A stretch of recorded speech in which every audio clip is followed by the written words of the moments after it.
नमस्कार साथियों, मैं हूं अभिषेक और स्वागत है आप सभी का SW यानी सिलेक्शन वाला पे। और आज से हम स्टार्ट करेंगे अपने इस सीरीज को डेली करंट अफेयर्स, जहां पे हम डिस्कस करेंगे डेली बेसिस पे करंट अफेयर्स को, जो आपके हर एक एग्जाम में आपके लिए महत्वपूर्ण है। जो भी तैयारी आप कर रहे हैं, रेलवे को, SSC, जिस भी की तैयारी आप कर रहे हैं उसके लिए काफी इंपॉर्टेंट है। तो आइए हम देखते हैं इसको। तो हमारा पहला न्यूज है कि चंद्रबाबू नायडू, जो अभी आंध्र प्रदेश के नए सीएम बने हैं, चंद्रबाबू नायडू, टीडीपी यानी Telugu Desam party, TDP Telugu Desam party जो अभी सत्ता में आई है, उन्होंने एक योजना लॉन्च किया है जिसका नाम है NTR भरोसा पेंशन स्कीम। NTR भरोसा पेंशन स्कीम। अच्छा, NTR कौन थे? तो NTR जो टीडीपी के संस्थापक और आंध्र प्रदेश के मुख्यमंत्री भी रहे हुए हैं, और जो अभी जो पार्टी है टीडीपी, ये इस पार्टी के संस्थापक थे, तो उन्हीं के नाम पे ही शुरू किया गया है। और इनके ससुर भी थे, वो NTR इनके ससुर भी थे, तो इन्हीं के नाम पे NTR भरोसा पेंशन स्कीम। और ये कब से लागू हुई है? तो 1 जुलाई 2024 सुबह 6 बजे से ये स्कीम लागू की गई थी। और पहला स्थान कौन सा था? तो पेनुमाका गांव, आप याद रखेंगे, पेनुमाका गांव। और पाडेपल्ली ब्लॉक किसके अंदर में आता है? अमरावती के अंदर में आता है। यहां पे इसका शुभारंभ किया गया है। और इस योजना का मेन मकसद क्या है? इसको डिजाइन किया गया है कि विभिन्न जो आंध्र प्रदेश में जो विभिन्न तबके के लोग रहते हैं, उनमें जो कमजोर समूह है, यानी जो भी कमजोर वर्ग के लोग हैं, उनको आर्थिक सहायता पहुंचाई जाए, उनको एक तरीके से आर्थिक तरीके से मजबूत किया जाए, इसीलिए इसको डिजाइन किया गया है। तो इसमें इसके लाभान्वित कौन से लोग होंगे? तो वृद्ध लोग, विधवा, बुनकर आदि। इनको कितने मिलेंगे? 4000 प्रति महीना इनको सहायता यानी सरकारी सहायता दी जाएगी। और दूसरे नंबर पे आते हैं विकलांग और कुष्ठ रोगी, जिनको 6000 प्रति महीने सरकारी सहायता दी जाएगी। क्लियर है? आगे है कि गंभीर रूप से विकलांग, वैसे विकलांग जो काफी गंभीर है, जो अपने दिनचर्या को काम को नहीं कर पाते हैं, उनको कितने दिए जाएंगे? 15000 प्रति महीने। उनको कितने? 15000 प्रति महीने।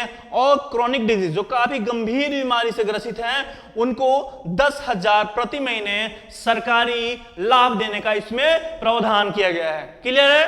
तो इसका समय अब याद रखेंगे, समय और स्थान 1 जुलाई 2024 को इसे लागू किया गया था। NTR भरोसा पेंशन स्कीम, NTR भरोसा पेंशन स्कीम। NTR कौन थे? तो टीडीपी जो पार्टी अभी वहां पे सत्ता में आई है, उसके संस्थापक थे और चंद्रबाबू नायडू के ससुर थे। क्लियर है? तो उनके नाम पे ही इस स्कीम की शुरुआत की गई है और इसे लागू किया गया था 1 जुलाई 2024 सुबह 6 बजे। ये अमरावती में, इस गांव का नाम था पेनुमाका। क्लियर है? आगे बढ़ते हैं हम। तो ये आगे हमारा आएगा, ये SBI जनरल इंश्योरेंस ने नवीन चंद्र झा को नए MD और CEO के रूप में स्थापित या नियमित किया गया है। क्लियर है? ये कौन है? तो नवीन चंद्र झा। ये SBI का जो इंश्योरेंस है, SBI जनरल इंश्योरेंस, उसमें ये क्या होंगे? नए MD और CEO होंगे। तो ये क्या है ना कि पिछले 30 सालों से SBI के साथ जुड़े हुए हैं, पिछले 3 दशक यानी 30 ईयर से। और जहां तक जानकारी है, ये आंध्र रीजन को, SBI के आंध्र रीजन में देखते थे। अब क्या है? ये प्रमोट किए गए हैं और SBI जनरल इंश्योरेंस के MD और CEO बनाए गए हैं। क्लियर है? हम आगे बढ़ते हैं। और तो हमारा अगला न्यूज आता है कि पेटीएम ने लॉन्च की साथी योजना, जिसके तहत 35 रुपए यानी 35 रुपए प्रति महीने देकर आप स्वास्थ्य सुरक्षा हासिल कर सकते हैं। पेटीएम ने, क्या नाम है इस योजना का? तो हेल्थ साथी योजना, हेल्थ साथी योजना। और मात्र 35 रुपए में आप अपने स्वास्थ्य सुरक्षा पा सकते हैं प्रति महीने पे करके। और किनके लिए है ये? तो आइए हम चर्चा करते हैं इस पे। तो पेटीएम पेरेंट का, इनकी पेरेंट कंपनी जो है वो 197 कम्युनिकेशन, आप याद रखेंगे कि पेटीएम की जो पेरेंट कंपनी है उसका क्या नाम है, 197 कम्युनिकेशन।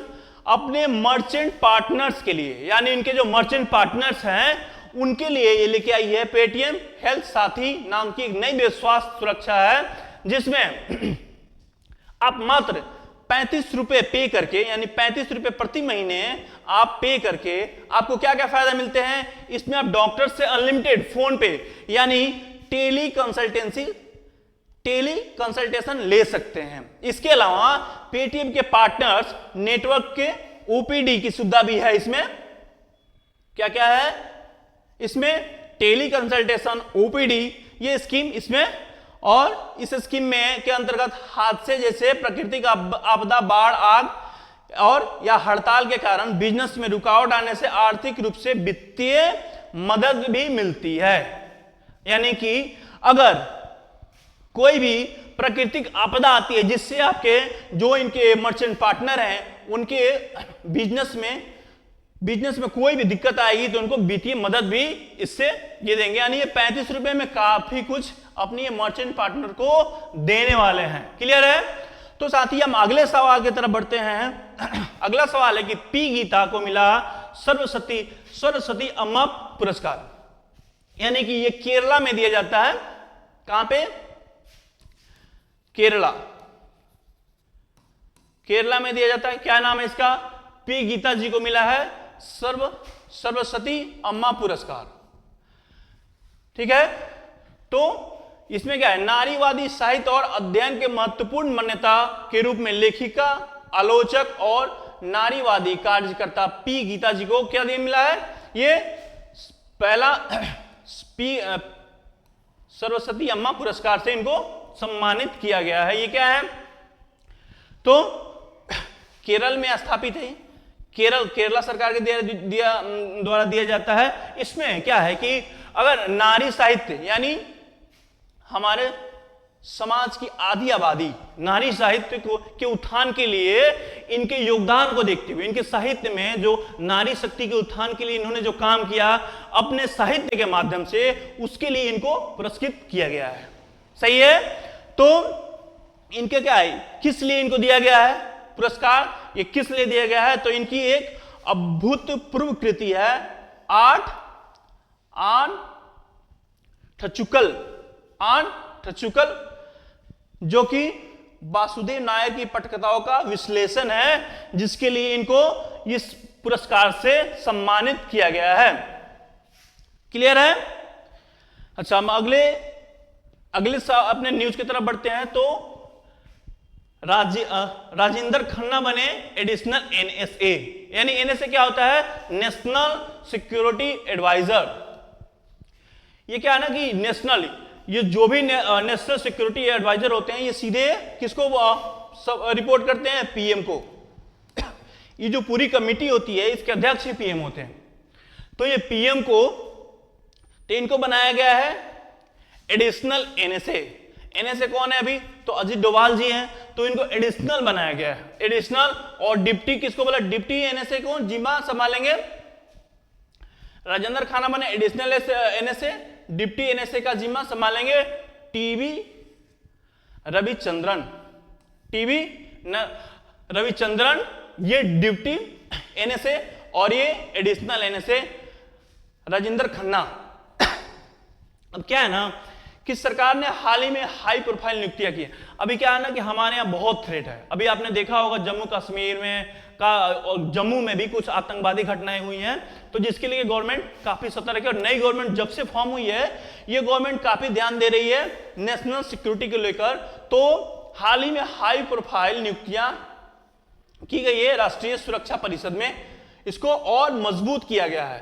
तो रिसर्च एंड एनालिसिस विंग, जिसको रॉ बोलते हैं हमारे यहाँ, इसके प्रमुख राजेंद्र खन्ना। ये कौन थे? ये राजेंद्र खन्ना जो अभी एडिशनल एनएसए बने हैं, ये रॉ के प्रमुख थे। इनको एक तरीके से प्रमोट किया गया है, पदोन्नत किया गया है, और इनको क्या किया गया है? एडिशनल एनएसए बनाया गया है। ठीक है, तो टीवी नरसिंह ये क्या,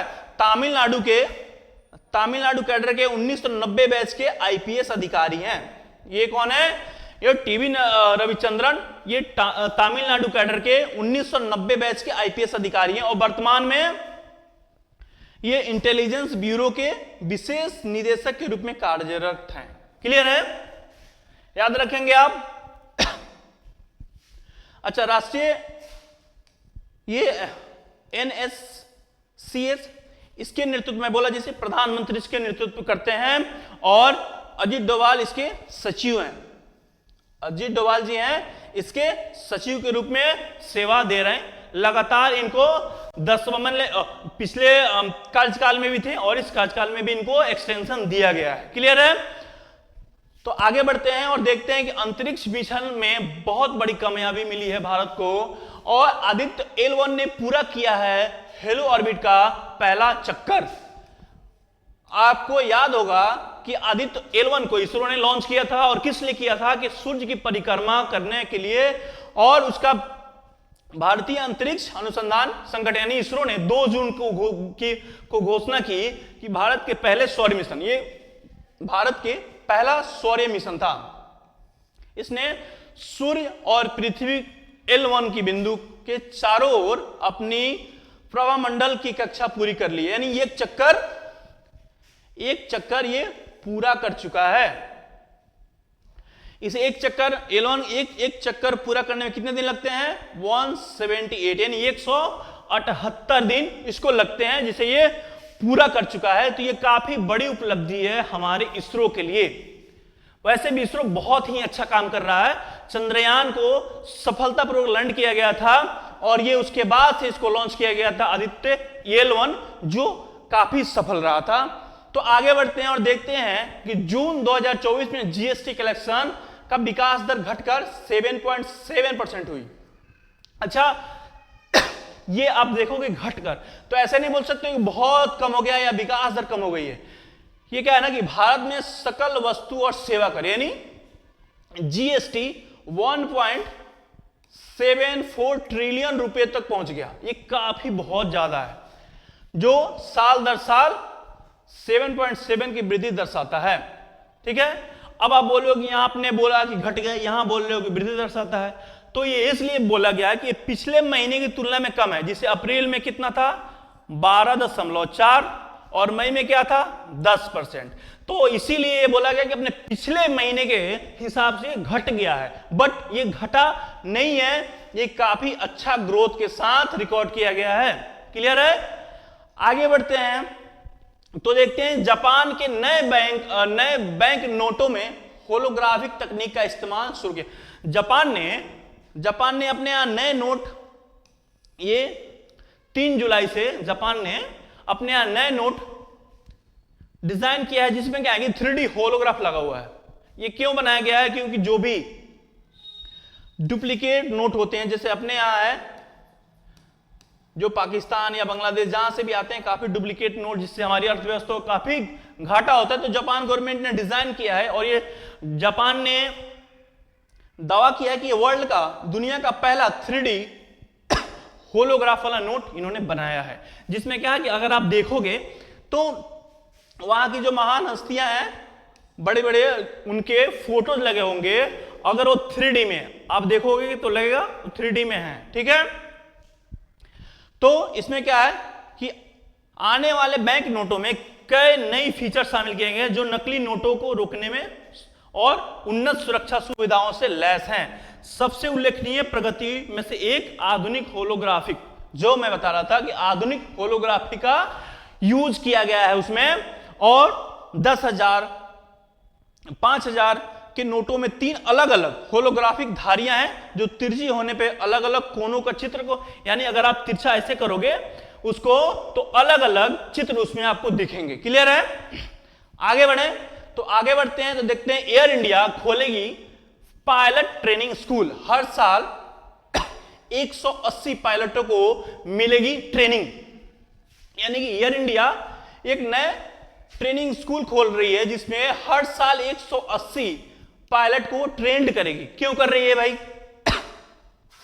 तो एयर इंडिया महाराष्ट्र के अमरावती जिले में, कहां पे आप याद रखेंगे कि एयर इंडिया महाराष्ट्र के अमरावती जिले में दक्षिण एशिया का सबसे बड़ा उड़ान प्रशिक्षण स्कूल स्थापित कर रही है। कहां पे कर रही है? तो महाराष्ट्र के अमरावती जिले में।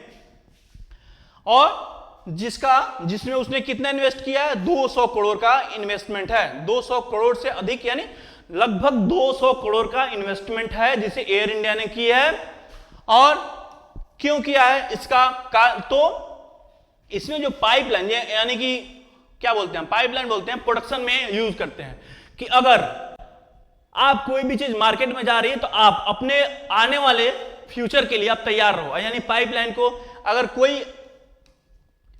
कोई भी कंपनी कोई भी प्रोडक्ट बना रही है तो मार्केट में जा रहा है तो क्या करेगा? वो अपने प्रोडक्शन को देखते हुए वो क्या करता है? आने वाले जनरेशन को तैयार करता है। तो ये क्या है ना कि आने वाले जनरेशन को इसमें, यानी पायलट के जनरेशन को तैयार करना है। ठीक है, इसमें 2023 में 470 का जो ऑर्डर एयर इंडिया ने दिया था, उसके बाद से तो क्या होगा? 500 से 700 पायलटों की आवश्यकता होगी। ठीक है, इसे नए 500 से 700 नए पायलट चाहिए, जिसके लिए इसी के लिए इसे स्टार्ट किया गया। और क्या है ये? इस दक्षिण एशिया का सबसे बड़ा क्या है? ये उड़ान प्रशिक्षण स्कूल, यानी दक्षिण एशिया का सबसे बड़ा उड़ान प्रशिक्षण स्कूल है ये। और ये अमरावती में इसे शुरू किया गया है। और इसे साझेदारी और बुनियादी ढांचा, यानी Maharashtra airport development company, Maharashtra airport development company के साथ साझेदारी में एयर इंडिया अमरावती में 10 एकड़ भूखंड 30 साल के लिए पट्टे पर, यानी लीज पर लिया है। कहां पे? अमरावती में। कितना? यानी 10 एकड़ की जमीन एयर इंडिया ने लीज पर लिया है। कितने सालों के लिए? 30 ईयर्स, यानी 30 सालों के लिए लीज पे लिया है इसी के लिए। ठीक है, तो आगे बढ़ते हैं हम। हमारा तो विश्वनाथन आनंद, जो भारत के पूर्व विश्व शतरंज चैंपियन है, उन्होंने 10वीं बार लियोन मास्टर का खिताब जीता है। लियोन मास्टर क्या है ये? लियोन मास्टर का खिताब इन्होंने जीता है। कितने बार? रिकॉर्ड 10वीं बार। तो यही एक भारत विश्वनाथन आनंद, भारत के पूर्व विश्व शतरंज चैंपियन ने अद्वितीय उपलब्धि हासिल की है। बहुत ही बड़ी उपलब्धि है इनके लिए ये। उन्होंने लियोन मास्टर शतरंज चैंपियन को 10वीं बार जीता है। ये रिकॉर्ड 10th टाइम इन्होंने जीता है इस प्रतियोगिता, यानी लियोन मास्टर का खिताब इन्होंने 10वीं बार जीता है। और किसको हराया उन्होंने? फाइनल में उन्होंने स्पेन के जैम सैंटोस